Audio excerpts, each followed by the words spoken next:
വിദ്യാഭ്യാസം തൊട്ടു തീണ്ടിയിട്ടില്ല. വിവരക്കേട് മാത്രം വിളിച്ചു പറയുന്ന ഒരു വിദ്യാഭ്യാസ മന്ത്രിയാണ് നമുക്കുള്ളതെന്ന് പറഞ്ഞുകൊണ്ട് സ്കൂളുകളിൽ നിരന്തരമായി നടക്കുന്ന ഈ ആക്രമണ സംഭവങ്ങൾക്കെതിരെ തുറന്നടിക്കുകയാണ് അഖിൽ മാരാർ. ചുക്കേതാണ് ചുണ്ണാമ്പ് എന്താണെന്ന് പുള്ളിക്കറിയില്ല, എന്ത് ശരി എന്ത് തെറ്റെന്നറിയില്ല, ബബ്ബബ്ബ എന്ന് പറഞ്ഞുകൊണ്ട് നടക്കുകയാണ് എന്നാണ് മാരാർ ഇപ്പോൾ വിദ്യാഭ്യാസ മന്ത്രി വി ശിവൻകുട്ടിക്കെതിരെ തുറന്നടിച്ചിരിക്കുന്നത്. ഒരു രൂക്ഷ വിമർശനം തന്നെയാണ് വിദ്യാഭ്യാസ മന്ത്രിക്കെതിരെ നടത്തിയിരിക്കുന്നത്. മാരാറിന്റെ ഈ പ്രതികരണത്തിന് പിന്നാലെ ഒട്ടനവധി ട്രോളുകളും ശിവൻകുട്ടിക്കെതിരെ വന്നിരുന്നു. ആ വീഡിയോ ദൃശ്യങ്ങൾ കാണാം.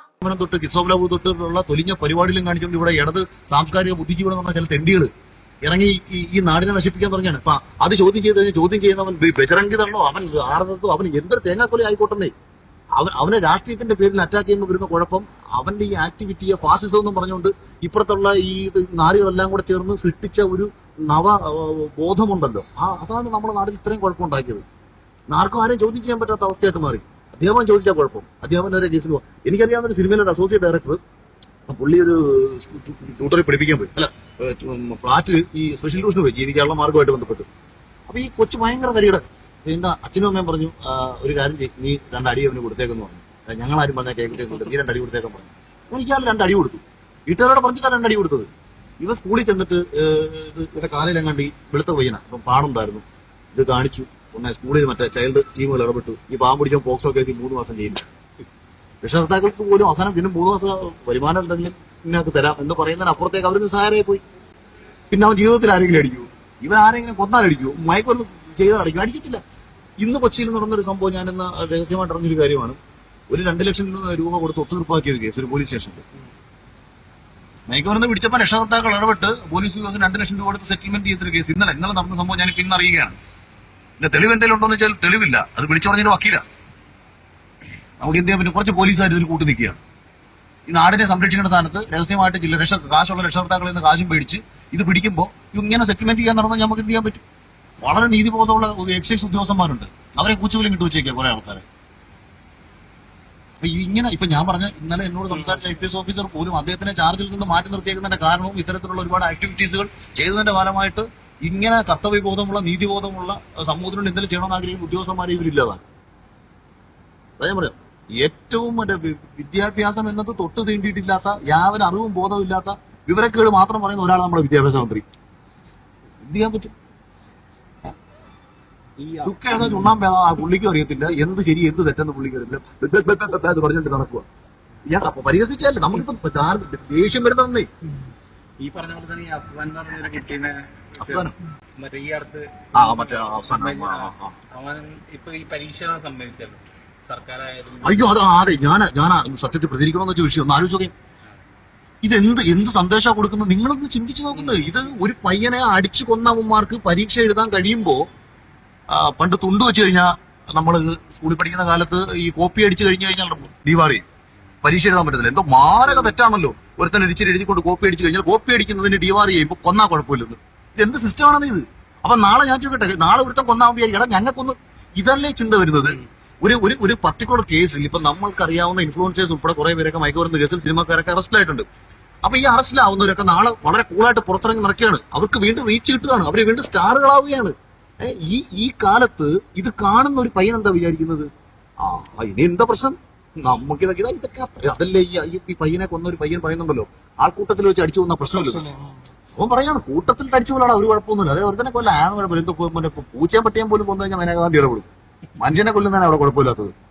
ഇത്രയും മൈൻഡ് സെറ്റിലേക്ക് അവിടെ വന്നു. അത് നമ്മള് കൂടി പഠിക്കുന്ന സമയത്ത് വടിയെടുത്ത് അടിക്കുമ്പോഴും കമ്പി എടുത്ത് അടിക്കുമ്പോഴും ആലോചിക്കും, ഇവിടെ കമ്പിയൊന്നും എടുക്കല് വല്ലതും പറ്റുമേ, കൈകൊണ്ടൊക്കെ അടിക്കും അങ്ങോട്ടും ഇങ്ങോട്ടും. അവിടെ പോലും ഒന്ന് ഉള്ളിന്റെ ഉള്ളിൽ പേടിയുണ്ട്. അഥവാ ഇടിച്ചിടിക്ക് ആഘാതം കൂടിപ്പോയി കൂട്ടുകാരൻ എന്തെങ്കിലും പറ്റിക്കഴിഞ്ഞാൽ അവന്റെ ഒപ്പം പോയിരുന്നിട്ട് എന്തെങ്കിലും പറ്റിയോടെന്ന് വെച്ച് നമ്മൾ കരയും. ഞാനും ഒക്കെ പണ്ട് അടിയുണ്ടാക്കിയ സമയത്ത് നമ്മളാ ഇടി അറിയാതെ കണ്ടൊരു കൂട്ടുകാരനെ കണ്ണി കൊണ്ടപ്പോൾ ഞാനും ഇവിടെ കെട്ടിപ്പിടിച്ച് കരച്ചിലായിരുന്നു. നമ്മൾ ദേശീയ കൂടി ക്രിക്കറ്റ് കളിക്കിടയ്ക്ക് അടിയുണ്ടായതാ. പക്ഷെ ഞാൻ അവന്റെ കണ്ണിൽ എന്തോ കൊണ്ടപ്പോഴത്തേക്ക് എനിക്ക് ടെൻഷനായിട്ട് ഞാൻ അവനെ കെട്ടിപ്പിടിച്ച് കരഞ്ഞ സന്ദർഭം. നമുക്ക് അങ്ങനെ ഒരു അങ്ങനത്തെ മാനസികാവസ്ഥ നമുക്കുണ്ടായിരുന്നു. ഇന്ന് ഒരുത്തനെ അവന്റെ കണ്ണ് പോയണമെന്നൊക്കെ കൂളായിട്ടല്ലേ പറയുന്നത്. അങ്ങനെ ഉള്ളതിനെ പരീക്ഷ എഴുതിക്കുകയാണ് ഗവൺമെന്റ്. അപ്പൊ ഇവനെ കൂടെ പഠിക്കുന്ന കുട്ടിക്ക് അല്ലെങ്കിൽ മറ്റൊരു സ്ഥലത്ത് നടക്കുന്ന കുട്ടിക്ക് എന്ത് സന്ദേശമാണ് അവന് കിട്ടുന്നത്? സൗദിയിൽ 3 പേര് മയക്കുമരുന്ന് വെച്ചപ്പോഴത്തേക്ക് തലവെട്ടി. അപ്പൊ അവിടെ മയക്കുമരുന്ന് നിൽക്കുന്നവരുടെ ഉള്ളിൽ വരുന്ന ചിന്ത എന്താ? അവൻ ആലോചിക്കത്തില്ലേ, അടി ഇത് പ്രശ്നം തലവെട്ടും, അല്ലെങ്കിൽ ദുബായ് പിടിച്ചാൽ തലവെട്ടും. എല്ലായിടത്തും നടക്കുന്നുണ്ട്. പക്ഷെ ഭയം ഉണ്ടാവുന്നത്, ഈ തെറ്റിനെ മറയ്ക്കാൻ വേണ്ടി ഭയം ഉണ്ടാവുന്നു. ഇത് ജയിലിൽ ചെന്ന് കഴിഞ്ഞാൽ വിശാലമായ രീതിയിൽ ഇതും കൊടുത്ത് പുറത്തിറങ്ങുമ്പോഴത്തേക്ക് ഇവന്മാർ ഹീറോകൾ. പിന്നെ ഇവനെയൊക്കെ രാഷ്ട്രീയക്കാർ ദത്തെടുത്തിട്ട് രാഷ്ട്രീയ ഗുണ്ടകളാക്കി കൊണ്ടുകിടക്കെ പോറ്റുവാണ്. പിന്നെ എവിടെ എങ്ങനെയാണ് നമുക്ക് തടയാൻ പറ്റുക? ഇത് ഇപ്പൊ തന്നെ രാവിലെ ഒരു വടിവാളുകൊണ്ട് കാറിൽ വെട്ടിയിട്ട് ഒരു ആള് നടന്നു കൊണ്ടായിരുന്നു പട്ടാപ്പകല തന്നെ. അപ്പൊ അതിനകത്ത് വരുന്ന കമന്റ്സ് ഒക്കെ ഇയാൾക്കെതിരെ കേസ് കൊടുക്കില്ലെന്ന് പറയുന്നത്. കാരണം ഇവിടുത്തെ നിയമവ്യവസ്ഥയോട് ഒരു നമ്മുടെ നിയമം പരിഷ്കരിക്കണം, വിദ്യാഭ്യാസ സിസ്റ്റം പരിഷ്കരിക്കണം. വിദ്യാഭ്യാസ രീതിയൊക്കെ ഏത് കാലത്തുള്ളതാണ്? ഇപ്പോഴും പോയിട്ട് എനിക്ക് തോന്നുന്നത് ഞാൻ ഏതാണ്ട് 2003, 2004 വരെയൊക്കെ ഉള്ള സിസ്റ്റം തന്നെ അതിന്റെ ചെറിയ വകഭേദങ്ങളൊക്കെ ഇപ്പോഴും പഠിപ്പിക്കുന്നുള്ളൂ. ഈ കാലഘട്ടത്തിൽ എങ്ങനെ ജീവിക്കണമെന്നൊന്ന് പഠിപ്പിക്കൂ. കുട്ടികളെ പഠിപ്പിച്ചു കൊടുക്കേണ്ടത് ഈ കാലഘട്ടത്തിൽ എങ്ങനെ ജീവിക്കണം, നിങ്ങൾ ഈ രാജ്യം ഇവിടെ നിന്ന് പുറത്തു എങ്ങനെ ജീവിക്കും, ഒരാളോട് എങ്ങനെ നിങ്ങൾ പെരുമാറണം. ഇന്ന് നമ്മുടെ നാട്ടിൽ നടക്കുന്ന പ്രശ്നങ്ങൾ എന്തൊക്കെയാണ്? വിദ്യാഭ്യാസ സിസ്റ്റം അത് ഞാൻ പറഞ്ഞിട്ട് അതിന് ബോധമുള്ള കാഴ്ചപ്പാടുള്ളവനായിരിക്കണം വിദ്യാഭ്യാസ മന്ത്രി. ഞാനൊരു വിദ്യാഭ്യാസ മന്ത്രി എന്ന് കുറ്റം പറയുന്നത് എന്തെങ്കിലും തീരുമാനം എടുക്കണമെങ്കിൽ മേൽത്തളത്തിൽ നല്ല തീരുമാനം എടുക്കാൻ പറ്റും. അതായത് ഏതെങ്കിലും സ്കൂളിൽ തീരുമാനം എടുക്കാൻ പറ്റൂ, ഏതെങ്കിലും ഒരു ഉദ്യോഗസ്ഥന് ഒരു കളക്ടർക്ക് തീരുമാനം എടുക്കാൻ പറ്റൂ. അപ്പം അതിന് ആദ്യം ഇനി കളക്ടർ പറഞ്ഞു കൊടുത്തു കഴിഞ്ഞ് കഴിഞ്ഞാൽ അത് മനസ്സിലാവണ്ടേ? അല്ലെങ്കിൽ ഞാനതാ പറഞ്ഞു, ചുക്കേതാ ചുണ്ണാമ്പേതാ തിരിച്ചറിയാനുള്ള ബോധം വേണ്ട. ഒരാളിപ്പം ഞാൻ നിങ്ങൾക്ക് ഒരു കാര്യം പറഞ്ഞു തരിക, അത് മനസ്സിലായെങ്കിലല്ലേ ശരി അത് കൊള്ളാവുന്ന പരിപാടിയാ, നിങ്ങൾ അങ്ങനെ ചെയ്യണം കേട്ടോ, നമ്മൾ ആട് നിന്നാണോ എന്ന് ചിന്തിക്കണമെങ്കിൽ അതിന് ബോധം വേണ്ടേ? കുട്ടികളെ കയ്യിൽ കുട്ടിക്കാലം തൊട്ടേ വടിയും എടുത്തു കൊടുത്ത് അക്രമവും കാണിച്ച് കുട്ടികളെ ക്രിമിനലാക്കി മാറ്റുന്ന പണി. എനിക്ക് പണ്ട് തൊട്ടേ ഈ സ്കൂൾ കാലഘട്ടത്തിലുള്ള രാഷ്ട്രീയത്തോടൊക്കെ പണ്ട് തൊട്ടേ വലിയ യോജിപ്പില്ലാത്ത ഒരാളാണ് ഞാൻ. കാര്യം തലച്ചോറുദിച്ചിട്ടില്ലാത്ത പ്രായത്തിൽ രാഷ്ട്രീയം എന്ന് പറയുന്ന വിഷം, വിപ്ലവം എന്ന് പറയുന്ന വിഷം കുത്തിവെച്ച് കൊടുത്ത് ഒരു കുഞ്ഞിനെ നശിപ്പിക്കുന്നതിന് പോലെ തന്നെയാണ് ഇതെല്ലാം. MDMA കാര്യം പറയുന്ന പോലെ തന്നെയാണ് ഇത്തരത്തിലുള്ള രാഷ്ട്രീയ വിഷയങ്ങളും. ഇതെല്ലാം സമമാണ്. കാരണം ഈ തലച്ചോറ് നശിച്ചു പോവാണ്, അവനറിയില്ല. ഇത് ആരും ചെയ്താലും കേട്ടാ, ഇത് SFI കാരൻ ചെയ്താലും, ഇത് RSS കാരൻ ചെയ്താലും, ഇത് കോൺഗ്രസ്സുകാരൻ ചെയ്താലും, ഇതല്ലാതെ എനിക്ക് പ്രത്യേകിച്ച് രാഷ്ട്രീയ വ്യത്യാസമൊന്നുമില്ല. ഇത് ഏത് ഒരു കാരണവശാലും തലച്ചോറ് ഉദിക്കാത്ത പ്രായത്തിൽ ഒരു തരം വിഷങ്ങളും സ്വയം ചിന്തിച്ച് ബോധ്യപ്പെടണം. ഇന്നതാണ് ശരി, ഇന്നതാണ് തെറ്റ് എന്ന് സ്വയം ബോധ്യപ്പെട്ട് വരുന്ന ഒരു കാലത്ത് വരെ മാത്രമേ ഇവർക്ക് ഇതൊക്കെ എത്താവൂ. ഇതെല്ലാം ഓരോ രീതിയിലും നമ്മളെ നശിപ്പിച്ചുകൊണ്ടിരിക്കുകയാണ്. പിന്നെ മറ്റേതൊക്കെ ഇപ്പം ഈ മാർക്കോനെ പറ്റി ഭയങ്കരമായിട്ട് ആൾക്കാർ പറയുന്നുണ്ട്. കാരണം ഇതില് ഈ പടങ്ങളിലൊക്കെ ഇങ്ങനത്തെ അക്രമം ഗ്ലോറിഫൈ ചെയ്തുകൊണ്ട് സതയം സിനിമ കണ്ടിട്ടുണ്ടോ? സതയം അതില് 3 പെൺകുട്ടികളെ കൊല്ലുന്ന കഥാപാത്രമാണല്ലേ ലാലേട്ടൻ അഭിനയിച്ചേക്കുന്നത്. MT എന്ന് പറയുന്ന ആളെഴുതിയ സ്ക്രിപ്റ്റ് അല്ലേ അത്? ആ പടം കണ്ടിട്ട് ആരെങ്കിലും തട്ടിയാൽ ഈ മാർക്കോയ്ക്ക് മുമ്പും ശേഷവും എന്ന് പറയുന്ന സംഭവമുണ്ട്. മാർക്കോയ്ക്ക് മുമ്പ് ഇവിടെ ക്രിമിനൽ ആക്ടിവിറ്റീസ് ഒന്നും ഉണ്ടായിട്ടില്ലായിരുന്നു. അല്ലെങ്കിൽ തന്നെ ഇത് വളരെ, അതായത് ഈ വിഷയത്തെ ഞാൻ പറഞ്ഞേ, ഈ ഇടത് കപട ബുദ്ധിജീവികൾ എല്ലാവരും കൂടി ചേർന്നിട്ട് ഒരു വരും തലമുറയുടെ മാനസികാവസ്ഥ നശിപ്പിച്ചു വെച്ചതിന് ശേഷം സിനിമയുടെ തലയിലോട്ട് കൊണ്ടുവച്ച് കെട്ടുകയാണ്. സിനിമയ്ക്ക് സ്വാധീനിക്കുന്നുണ്ട്. സിനിമയൊക്കെ ചെറിയ രീതിയിൽ സ്വാധീനം. KGF എന്ന് പറയുന്ന സിനിമ ഇറങ്ങിയപ്പോൾ അതിൽ ഒരു കുട്ടിയുടെ സിനിമ ആണ്. അവൻ നോക്കുമ്പോൾ അതിലൊരു കൊച്ചു പയ്യൻ അവന് രക്ഷപ്പെടാൻ വേണ്ടിയിട്ട് ഒരു പോലീസ് ഓഫീസറെ തലയടിച്ച് പൊട്ടിക്കുന്നു. അവൻ വളരുന്നു, കൊണ്ടി ഗുണ്ടാ നേതാവായി മാറുന്നു, അധോലോക നേതാവായി മാറുന്നു എന്നൊക്കെ ചിന്തിച്ചാൽ എനിക്കും ഇങ്ങനെയൊക്കെ ചെയ്താലോ എന്നുള്ള ചിന്തയൊക്കെ വരാം. അത്തരം കൊച്ചു കൊച്ചു ചിന്തകളെ അവന് തന്നെ സമൂഹമായിട്ട് ബന്ധപ്പെടുമ്പോൾ അവനത് കട്ട് ഓഫ് ആയി പോകും. നമ്മളുടെ കാലഘട്ടത്തിൽ നമ്മളിത് കാണുകയും, അതായത് സിനിമയ്ക്കകത്ത് കാണിക്കുന്ന ക്രിമിനൽ ആക്ടിവിറ്റി എന്താണെന്നും ഇത് പുറത്ത് കാണിച്ചാൽ എന്താണെന്നും നമുക്ക് ബോധ്യമുണ്ട്. ഇന്നത്തെ തലമുറയ്ക്ക് അത്ര ഇല്ലാത്തതുകൊണ്ട് ഇപ്പൊ തല്ലുമാല എന്ന് പറയുന്ന സിനിമ ഇറങ്ങിയ ശേഷം സ്കൂളിൽ തലത്തി മൊത്തം അടിയായിരുന്നു. സംഭവം ശരിയാണ്, അത് യാഥാർത്ഥ്യമാണ്. അപ്പം ഇത് നടക്കും. മാർക്കോ സിനിമയിൽ മാർക്കോയിലെ വില്ലൻ വന്നിട്ട് കുറച്ച് ക്രൂരമായ ആക്ടിവിറ്റി കാണിക്കുന്നു എന്ന് പറഞ്ഞിട്ട് അത് കണ്ടിട്ട് എന്നാ പിന്നെ ഇങ്ങനെ കാണിച്ചേക്കാന്നുണ്ട്. ഇത് കാണിക്കാനുള്ള മാനസികാവസ്ഥയിലേക്ക് അവൻ എവിടെ എത്തുന്നു, എവിടുന്ന് അവന് ധൈര്യം കിട്ടുന്നു? നമ്മൾ അതിനെയല്ലേ കട്ട് ചെയ്യേണ്ടത്. ഒരാളുടെ ഒരു ആക്ടിവിറ്റി ഇപ്പൊ നമ്മളെപ്പോഴും പറയും, കുറ്റം ചെയ്യുന്നതിനെക്കാട്ടിയും ഭീകരമാണ് ചെയ്യാൻ പ്രേരിപ്പിക്കുന്നത്, അല്ലേ? അപ്പൊ പ്രേരിപ്പിക്കുന്ന ഘടകങ്ങൾ ഇതൊക്കെയാണ്. ആ പ്രേരിപ്പിക്കുന്ന ഘടകങ്ങളെ കട്ട് ചെയ്യുമ്പോൾ ഓട്ടോമാറ്റിക്കലി കുറ്റങ്ങൾ ഇല്ലാണ്ടാവും. മയക്കുമരുന്നല്ല, എന്തും നമ്മുടെ കൺമുന്നിൽ കൊണ്ടുവച്ചാൽ വേണ്ട എന്ന് നമ്മൾ തീരുമാനം എടുക്കാനുള്ള മാനസികാവസ്ഥയാണ് നമുക്ക് ഉണ്ടാവേണ്ടത്. ഞാൻ ഒരു സമയത്ത് എന്റെ കൂട്ടുകാരോടെല്ലാം പാറിപ്പോവായിരുന്നു. അന്ന് എനിക്ക് മദ്യപിക്കാൻ താല്പര്യമില്ല, ഞാൻ കഴിക്കാറില്ല. ഇപ്പോഴും എന്റെ ഫ്ലാറ്റിൽ മദ്യപിരിപ്പുണ്ട്, ഞാൻ ഒരിക്കലും ഉപയോഗിക്കാറില്ല. എന്റെ ഏറ്റവും ഒക്കേഷൻ എന്റെ പാർട്ടികളിൽ ഞാൻ കഴിക്കും. അതായത് ഇത് കഴിക്കണം എന്ന് തോന്നുമ്പോൾ ഞാൻ കഴിക്കും, വേണ്ട എന്നൊന്നും ഞാൻ വേണ്ട. ആ മാനസികാവസ്ഥ എല്ലാവർക്കും വന്നാൽ നല്ലതാണ്. അല്ലെങ്കിൽ വരുന്ന പ്രശ്നം ഒന്നിനെയും നമുക്ക് നിയന്ത്രിക്കാൻ പറ്റാത്ത അവസ്ഥയാണ്. അതാണ് ഏറ്റവും വലിയ അപകടം. ഇപ്പൊ ഇന്നും ഈ കൊച്ചിയിലെ പരിസരങ്ങളിലൊക്കെ എപ്പോഴും MDMA കൊച്ചി മാത്രമല്ല, നമ്മുടെ നാട്ടിൻ പ്രദേശങ്ങളിൽ നമ്മളെ മൃദുൽ നായരില്ലേ, ഡയറക്ടർ മൃദുൽ എന്നെ വിളിച്ചാണ്. അപ്പൊ മൃദുൽ ഒരു ഈ MDMA മയക്കുമരുന്നുമായി ബേസ് ചെയ്തുകൊണ്ട് അതിനെതിരെ സംസാരിക്കത്തക്ക, നാടിനെ ഒന്ന് ബോധിപ്പിക്കത്തക്ക, കുട്ടികളെ തെറ്റിൽ നിന്ന് പിന്തിരിപ്പിക്കത്തക്ക ഒരു സബ്ജക്ട്, ഒരു സിനിമ ചെയ്യണമെന്നുള്ള പ്ലാനുമായിട്ട് മൃദുലുണ്ടായിരുന്നു. അപ്പൊ മൃദുൽ അതുമായിട്ട് ബന്ധപ്പെട്ട് സ്റ്റഡി നടത്തിയിട്ട് മൃദുൽ തന്നെ ഞെട്ടിയിരിക്കുകയാണ്. അപ്പൊ മൃദുലും തന്നെ വിളിച്ച വിഷയം സംസാരിച്ചായിരുന്നു. ഒന്നൊരു ഡിസ്കഷൻ ഇരിക്കാൻ വേണ്ടിയിട്ട്. അപ്പം മൃദുല എന്ന് പറയുന്നത് മച്ചാനെ നമ്മൾ ചിന്തിക്കുന്നതിനെക്കാട്ടി അപകടമാണ്. കാരണം ഈ സിനിമയുമായി ബന്ധപ്പെട്ട് ലോക്കൽ ലെവലിൽ നടത്തിയ സ്റ്റഡികൾ പോലും നമ്മളെ ഭയപ്പെടുത്തുന്നതാണ്, പുറത്ത് പറയാൻ പറ്റാത്ത രീതിയിൽ ഭയപ്പെടുത്തുന്നതാണ്. ചില കാര്യങ്ങൾ നമ്മൾ ഞെട്ടിപ്പോകും. ഇപ്പൊ എന്റെ അടുത്തൊരു പോലീസ് ഉദ്യോഗസ്ഥൻ പറഞ്ഞൊരു കഥ, മകനാൽ ഗർഭിണിയാക്കപ്പെടേണ്ടി വന്നൊരു അമ്മയുടെ കഥ. എന്ത് ചെയ്യാം, ഇതൊക്കെ കേട്ടിട്ട് ഉൾക്കൊള്ളാൻ പറ്റുന്ന കാര്യങ്ങളാണ്. ഇത് മതത്തെയും മറ്റു പല കാര്യങ്ങളെയും മറ്റു സ്ഥിതി കാര്യങ്ങളെയൊക്കെ പേടിച്ച് ഒളിച്ചു വയ്ക്കാനല്ലേ പറ്റും. പുറത്തറിയുന്നതല്ലേ നമ്മൾ അപകടാവസ്ഥയെന്ന് കാണുന്നുള്ളൂ. ഞാൻ എന്റെ ഉള്ളിൽ ഈ പലതും അറിഞ്ഞിട്ട് എക്സ്പ്രസ് ചെയ്യാൻ പറ്റാത്തതിന്റെ ഒരു വൈകാരിക ക്ഷോഭമൊക്കെയാണ് ഈ പ്രകടിപ്പിച്ചത്. പ്രകടിപ്പിക്കുന്നത് ഭരണതലത്തിലിരിക്കുന്ന തരത്തിലേ പ്രകടിപ്പിക്കാൻ പറ്റുള്ളൂ. നല്ല മാത്യു കുഴനാടൻ വിളിച്ചിട്ടുണ്ടായിരുന്നു. അദ്ദേഹം എന്റെ അടുത്ത് ഈ വിഷയത്തിൽ ചെയ്യാൻ പറ്റുന്ന കാര്യങ്ങളൊക്കെ നമുക്ക് എല്ലാവരും കൂടെ ചേർന്ന് ചെയ്യാം എന്ന് അദ്ദേഹം പറഞ്ഞിട്ടുണ്ട്. അങ്ങനെ നീതിബോധമുള്ള നേതാക്കന്മാർ നമുക്കുണ്ടാവണം. വളരെ കുറച്ചുപേരെ പക്ഷേ ഇതുള്ളൂ. ഇതെല്ലാം ഈ വാർത്തക്ക് ഇതിപ്പോ നമുക്ക് ഒരാഴ്ച കഴിയുമ്പോഴത്തേക്ക് ഇത് കഴിയും. സോഷ്യൽ മീഡിയയുടെ അൽഗോരിതം ചേഞ്ച് ആവും. വേറൊരു വാർത്ത നമ്മളിലേക്ക് വരും. നിങ്ങളെല്ലാവരും അതിന്റെ പുറകെ പോകും. അങ്ങനെ പോകരുതെന്നാണ് ഞാൻ പറയുന്നത്. ഈ വിഷയത്തിൽ അങ്ങനെ പോകരുത്. ഇത് വളരെ ജാഗ്രതയോടെ കാണണം. ഇപ്പൊ ഒരാഴ്ചത്തേക്ക് നമുക്ക് മയക്കുമരുന്ന് കച്ചവടം കാര്യങ്ങളൊന്നും ഉണ്ടാകത്തില്ല. ഇത് കഴിയുമ്പോഴത്തേക്ക് വീണ്ടും അവന്മാർ സജീവമാണ്.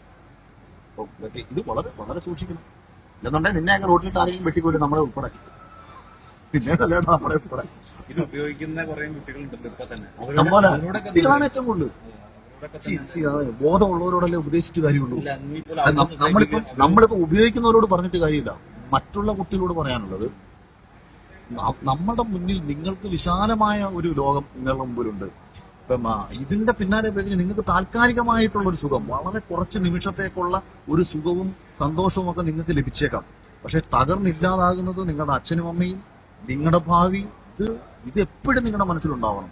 കാരണം ഒരു വർഷം കൊണ്ട് ജീവിച്ച് തീർക്കാനുള്ളതല്ല നിങ്ങളുടെ ജീവിതം. ആ ചിന്ത നിങ്ങൾക്കുണ്ടാവണം. ഇതിനൊക്കെ നൽകുന്ന സുഖങ്ങൾ താൽക്കാലികവും അപകടം ഇല്ല, ജീവിതം ഇല്ലാത്ത അവസ്ഥയാണ്. തിരിച്ചു വരാൻ പറ്റും വളരെ കുറച്ചു. എനിക്ക് തോന്നുന്നത് നമ്മുടെ ഒരു ഇൻഫ്ലുവൻസർ വിക്കിത്തത് അവന് ഇതിനു മുമ്പ് വിഷയത്തിൽ വന്നത്. പക്ഷെ അവൻ ഇന്ന് പറയുന്നൊരു കാര്യം ഇത് ചെയ്യരുതെന്നുള്ളതിന്റെ കാരണം അവന് പറയാൻ എനിക്ക് അവനോട് സ്നേഹം തോന്നി. അവൻ ആ തെറ്റിൽ നിന്ന് അവനൊരിക്കലും ഒരു തെറ്റ് പറ്റി, എനിക്ക് ഇന്നത് പറ്റി, നിങ്ങൾ ആരും അത് ചെയ്യരുത് എന്ന് പറഞ്ഞ് ഇറങ്ങുന്നിടത്താണ് അവർ ഇൻഫ്ലുവൻസർ ആവുന്നത്. അല്ലെങ്കിൽ അവരുടെ ഇൻഫ്ലുവൻസിങ് അപകടകരമാണ്. ഇപ്പോഴാണ് വിക്കിത്തക്കിനെ പോലുള്ള ആൾക്കാർ ഇൻഫ്ലുവൻസേഴ്സ് ആവുന്നത്. അപ്പോഴവർ അവർ പറയണം ഇതിന്റെ അപകടങ്ങൾ. അവരെപ്പോൾ ഞാൻ ഇതിന്റെ ജീവിതത്തിൽ ഞാൻ കണ്ടിട്ട് കൂടിയില്ല. അപ്പൊ എനിക്കിതിനെ ഉപയോഗിച്ച ഒരാളെ എനിക്കറിയത്തില്ല. ഇന്ന ആൾക്കാരൊക്കെ ചെയ്തിട്ടുണ്ടെന്ന് പറയുന്നതല്ലാതെ. പക്ഷെ ഉപയോഗിച്ചുള്ള ഒരുത്തൻ തന്നെ ഒന്ന് പറയണം ഇതിന്റെ അപകടത്തെക്കുറിച്ച്. അവരാണ് അപകടത്തെക്കുറിച്ച് പറഞ്ഞ് സമൂഹത്തിന് മനസ്സിലാക്കുന്നത്. ഇടയ്ക്ക് തന്നെ ഒരു സോഷ്യൽ മീഡിയയിൽ ഒരു ന്യൂസ് ആയിട്ട് വന്നിട്ടുണ്ടായിരുന്നു. ഒരു പൊളിറ്റിക്കൽ ആരുടെയോ മകൻ ഇതുപോലത്തെ ഒരു ഇതിൽ വന്നിട്ട് പ്രതിഭയുടെ മകൻ കഞ്ചാവ് കേസ് വന്നായിരുന്നു. മറ്റേ അദ്ദേഹം വളരെ പക്വതയോട് കൂടിയിട്ടാണല്ലോ അതിന്. നമ്മളിപ്പം ഒരു പൊതുപ്രവർത്തനെ സംബന്ധിച്ചോ അല്ലെങ്കിൽ ഒരു സിനിമാ തിരക്കുണ്ടെങ്കിൽ എല്ലാവർക്കും എല്ലാ കാര്യങ്ങളും ശ്രദ്ധിക്കാൻ പറ്റത്തില്ല. അതാ ഞാൻ പറഞ്ഞത്, സ്കൂളുകളിലാണ്, കുട്ടികൾക്കൊപ്പമാണ്. അത് ചെയ്യാൻ പറ്റുന്നത് ഈ തെറ്റിൽ നിന്ന് അവരെ പിന്തിരിപ്പിക്കുക, അവരെ കൂടുതൽ ശ്രദ്ധിക്കുക, രക്ഷകർത്താക്കൾ കുട്ടികളെ കൂടുതൽ ശ്രദ്ധിക്കുക, പെരുമാറ്റ വൈകല്യമുള്ള കുട്ടികളെ കൂടുതൽ ശ്രദ്ധിക്കുക. കാശ്, ഈ ചില കുട്ടികളുടെ കയ്യിൽ കാശുണ്ടല്ലോ, എവിടുന്ന് ഈ കാശ് വരുന്നു എന്നുള്ള കാര്യം രക്ഷകർത്താക്കളും അധ്യാപകരും അന്വേഷിക്കുക. ഒരു പയ്യൻ ഒരു ഫോൺ മേടിച്ചു എന്ന് പറയുമ്പോഴത്തേക്ക് ഞാൻ അവിടെ ഇവിടെ പോയി അത് ഈ രീതിയിൽ ഫോൺ മേടിച്ചു എന്ന് പറയാനല്ല നിൽക്കേണ്ടത്. നീ എങ്ങനെ വാങ്ങി, നിനക്ക് എവിടുന്ന് പൈസ കിട്ടി, കയ്യിൽ 500 രൂപയോ 1000 രൂപയൊക്കെ ഉള്ള ഓരോ കുട്ടികളെയും വാച്ച് ചെയ്യുക. ഓരോ സ്കൂളുകളിലും രഹസ്യമായ സ്ക്വാഡുകൾ ഉണ്ടാക്കുക. മികച്ച കുട്ടികളെ ഈ സ്ക്വാഡിന്റെ തലപ്പത്ത് വയ്ക്കുക. ഈ സ്ക്വാഡുമായിട്ട് എക്സൈസ് യൂണിറ്റുകൾ കണക്റ്റഡ് ആവുക. കൃത്യമായ ഇൻഫർമേഷൻ എക്സൈസിനും പോലീസിനും കൈകൾ മാറ്റുക. എല്ലാ സ്കൂളുകളിലും ഇപ്പം സ്കൂളുകളിൽ കയറി ചെല്ലാൻ ഈ പ്രിൻസിപ്പൾമാർ സമ്മതിക്കത്തില്ല. അതെന്റെ അടുത്തൊരു പോലീസ് ഉദ്യോഗസ്ഥൻ പറഞ്ഞതാ. ഒരു കോളേജിലും സ്കൂളിലും കയറി ചെന്ന് അന്വേഷിക്കാൻ ഈ സ്കൂളിൽ അധികൃതർ സമ്മതിക്കത്തില്ല. ആ സ്കൂളുകളിൽ തെറ്റ് നടക്കുന്നുണ്ടെന്നും അങ്ങനെ ഒരു ഉദ്യോഗസ്ഥൻ എന്റെ അടുത്ത് പറയുകയും, ഒരു കേരളത്തിൽ തന്നെ അറിയപ്പെടുന്ന ഒരു കോളേജിലെ 4 കുട്ടികളെ മയക്കുമരുന്ന് കേസിൽ പിടിച്ചിട്ട് ഈ പ്രിൻസിപ്പളെ മുഖത്ത് നോക്കിയിട്ട് ഇദ്ദേഹം ചീത്ത വിളിച്ചു. എന്നിട്ട് പറഞ്ഞു, നിന്നെ ഞാൻ പ്രിൻസിപ്പളെന്ന് വിളിക്കാൻ തോന്നില്ല, നിന്നെ എനിക്ക് ചീത്ത വിളിക്കാൻ തോന്നി. ഇങ്ങനെ തന്നെ അയാൾ പറഞ്ഞെന്നും പറഞ്ഞു. കാരണം കയറാൻ സമ്മതിച്ചില്ല. അപ്പം എന്റെ ഞങ്ങളുടെ കുട്ടികൾ ആരും ഇങ്ങനെ ചെയ്യത്തില്ല, ഞങ്ങളുടെ സ്കൂൾ ഇങ്ങനല്ല, വേറെ പല സ്കൂളുകൾ ഇങ്ങനെ ഉണ്ടാവും, അല്ലെ പല കോളേജിൽ ഇങ്ങനെ ഉണ്ടാവും, ഞങ്ങളുടെ കോളേജും സ്കൂളും ഒക്കെ എന്ന് പറയുന്നത് പുണ്യാത്മാക്കൾ മാത്രം പഠിക്കുന്ന കോളേജാണ് എന്ന് പറഞ്ഞ് കയറാൻ സമ്മതിക്കത്തില്ല. അതുകൊണ്ട് ഇനി അവനവന്റെ അഭിമാനം നോക്കാതെ സ്കൂൾ മാനേജ്മെന്റിന് കാശുണ്ടാക്കാനുള്ള പരിപാടിയായിട്ട് കാണാതെ പല മാനേജ്മെന്റുകൾക്ക് എങ്ങനെയെങ്കിലും കുട്ടികളുടെ ജീവിതം വിറ്റ് തന്ന് കാശുണ്ടാക്കണം എന്നുള്ള ചിന്തയിലേ ഉള്ളൂ. അല്ലാതെ ഏതവനായി ഈ മക്കളെ പഠിപ്പിച്ച് വലുതാക്കിയിട്ട് നാടിനെ ഉണ്ടാക്കുന്ന കോപ്പാണ്. യവനെല്ലാം കിട്ടുന്ന കാശും മേടിച്ചിട്ട് മാനേജ്മെന്റിനെ കെട്ടിപ്പൊക്കി അവിടെ പഠിപ്പിക്കാൻ വരുന്ന അധ്യാപകർക്ക് 8,000-10,000 ശമ്പളം കൊടുത്ത് അതുങ്ങളെ ചവിട്ടി താഴ്ത്തി ഈ പറയുന്ന പല CBSE ICSE സ്കൂളുകളുടെ അവസ്ഥ ഞാൻ ഈ പറയുന്നത്. അല്ല നാടിനോടുള്ള പ്രബുദ്ധത കൊണ്ടാണോ?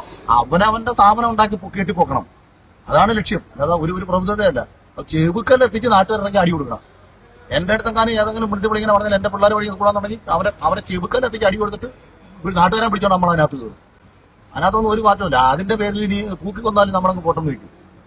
അതുപോലെ നാട്ടുകാരങ്ങോട്ട് ഇറങ്ങണം. അതൊക്കെ ഇപ്പം ഇത് നമ്മളിപ്പോഴും പറഞ്ഞത് നമ്മുടെ വീട്ടിൽ സംഭവിക്കുന്നതുകൊണ്ടല്ല, നാളെയിൽ നമ്മുടെ ഓരോരുത്തരെയും വീട്ടിൽ സംഭവിക്കാം. ഓരോ അപകടങ്ങളും നമ്മുടെ കൺമുന്നിൽ നടക്കുമ്പോൾ നമ്മളിപ്പോ നീ ഇപ്പൊ നടന്നു പോകുമ്പോൾ ഒരു ഓട ഇളകി കിടക്കുന്നു, നീ PWD ഉദ്യോഗസ്ഥനെയും ചീത്ത വിളിക്കും, അല്ലെങ്കിൽ ഏവനൊക്കെ ഈ ഓടയൊന്ന് റെഡിയാക്കി കൂടെ ഇരിക്കും. ഈ വീട്ടിൽ ചെല്ലുമ്പോൾ പറയുക നിന്റെ അനിയനോ ചേട്ടനോ അച്ഛനോ ആ ഓട വീണ് കാലൊടിച്ചെന്നോ മരിച്ചെന്നോ പറയുമ്പോഴേതായിരിക്കുന്നു ഈശ്വര അത് എന്റെ കൺമുന്നിൽ കണ്ടൊരു തെറ്റാണല്ലോ, അത് ഞാനൊന്ന് ആ സ്ലാബ് നീക്കിയിട്ടിരുന്നെങ്കിൽ എന്റെ ആൾക്കാർക്ക് പറ്റില്ലായിരുന്നു നമ്മൾ ചിന്തിക്കും. അപ്പൊ നമ്മള് ചില തെറ്റുകൾ നമ്മൾ പ്രതികരിക്കണം. നമുക്ക് എല്ലായ്പ്പോഴും MLA-യും MP-മാരും മെമ്പർമാരും വന്ന് പ്രതികരിക്കലൊന്നും നടക്കത്തില്ല. ചിലത് നമ്മൾ കണ്ടാൽ നമ്മൾ പ്രതികരിക്കണം. ഇന്നലെ ഒരു ഇൻസിഡന്റ് നടന്നു. അപ്പം ഞാനൊരു സ്ഥാപനത്തിൽ കയറി അവിടെ ചെറിയ തെറ്റ് കണ്ട് ഞാൻ പ്രതികരിച്ച് ഞാൻ ചൂടായി ഇറങ്ങിപ്പോയി. അപ്പൊ ഇന്ന് രാത്രിയിൽ ആ സ്ഥാപനത്തിൽ ഇരുന്ന ഒരു ലേഡി എനിക്കൊരു മെസ്സേജ് അയച്ചു, ഞാനും അവിടെ ഇരിപ്പുണ്ടായിരുന്നു, അഖിൽ പറഞ്ഞത് കറക്റ്റാ, ഞങ്ങൾക്ക് പ്രതികരിക്കണം എന്നുണ്ടായിരുന്നു. അപ്പൊ ഞാൻ തിരിച്ചു കൊടുത്ത റിപ്ലൈ പ്രതികരിക്കണമെന്നുണ്ടായിരുന്നു എന്നുള്ളതാണ് പ്രശ്നം. ഉണ്ടായിരുന്നു എന്നുള്ളതല്ല, പ്രതികരിക്കേണ്ട സ്ഥലത്ത് പ്രതികരിക്കണം. നിശബ്ദത പാലിച്ചുകൊണ്ടിരുന്നു കഴിഞ്ഞാൽ അവസാനം വായി വരട്ടോണ്ടിരിക്കേണ്ടി വരും. ഇന്നത്തെ ഈ വിദ്യാഭ്യാസത്തിന്റെ സിലബസ് എന്തൊക്കെ തരത്തിൽ മാറ്റങ്ങൾ കൊണ്ടുവരുന്നു? ഞാൻ വിദ്യാഭ്യാസ മന്ത്രിയാണ്. എന്നാലും ഒരു അതിപ്പോ നമ്മൾ ഇപ്പൊ പെട്ടെന്ന് ഞാൻ പറഞ്ഞില്ല, ഞാൻ വൈകാരികമായ വിക്ഷോഭത്തിന് ആവശ്യത്തിനും അനാവശ്യത്തിനും ഞാൻ പറഞ്ഞു. ഇനി ചിലപ്പോൾ